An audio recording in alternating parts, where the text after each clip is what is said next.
Assalomu alaykum. Bastingmi? Assalomu alaykum hurmatli o'quvchilar.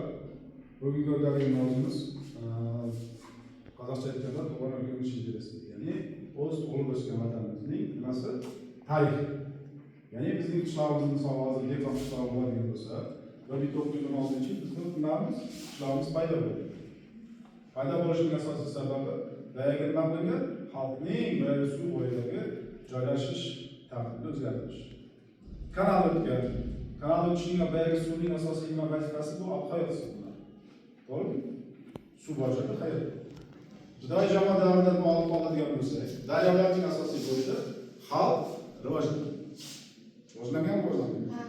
Rivojlangan. Shu sababli mana kanalning o'tishi, qishloqning boyagi yerlarni o'zlashtirishi, qishloqning paydo bo'lishi bizning hududda, bizning qishlog'imiz 1916-yil nomi nima? Pokrovka nomi bilan paydo bo'ldi. O'shandan boshlab, hozirgi biz o'qib turgan maktabimiz 1900-nechinchi, ya'ni 2019-yil qaysi oyda topshirildi? 2019-yil topshirildi bizga yanvar oyida. Yanvar oyida. 3-chorakimiz mana shu yangi maktabda o'qish boshladi. No, biz o'qigan eski maktabimiz qachon qurilgan? U 1964-yil. 64-yilgi o'quvchilar birinchi sinfga bordi. O'quv masalan hozir protsessi, hozirgi kunda sizlar necha yil? 11 yil. O'sha 64-yil ochilgan paytda esa 8 yil bo'ldi.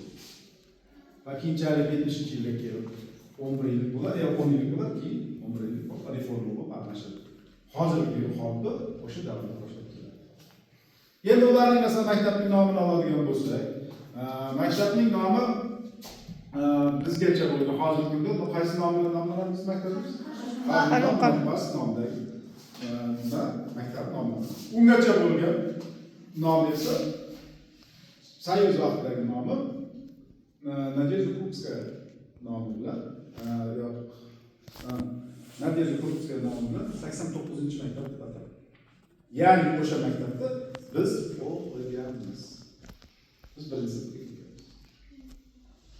Bizning qishlog'imizda hozirgi nechta millat vakillari bor? 5 ta. Taxminan sanab beringlar. 3 xil.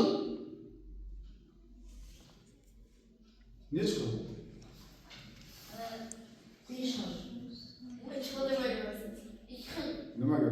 Nechta millat vakillari bor? O'zbek bor. Grek bormi? Bor. Turk bormi? Bor. Tatar bormi? Bor. Kim? Qirg'iz. Qirg'iz bor. 5 ta bormi? Angliz. Yo'q. O'zbek bor, qozoq bor. O'zbek, qozoq bor hisoblaganmiz hali. Ya'ni 7 ta millat vakillari. Ungacha bo'lgan masalan 2000-yil boyagi o'rmonma siyosati boshlanadi, ko'pchilik o'z vataniga ko'cha boshladi. O'sha ko'chishning asosiy sababi har bitta boyagi millat o'z vataniga ko'chishgan.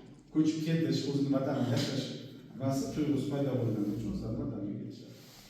No, ungacha 2000-yilgacha bizning qishlog'imizda grek, nemis, o'ris millat vakillari juda ham ko'p. Bizning maktabimizda hozirgi kunda masalan qozoq, o'zbek maktabi bo'ladi. Lekin boyagi 2000-yilgacha esa asosiy sinflar o'zbek va rus. Shu sababli hozirgi kunda hammasi o'zlariga ketib,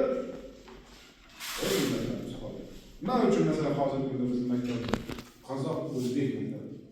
Chunki shu millatlar Qishlog'imizning asosiy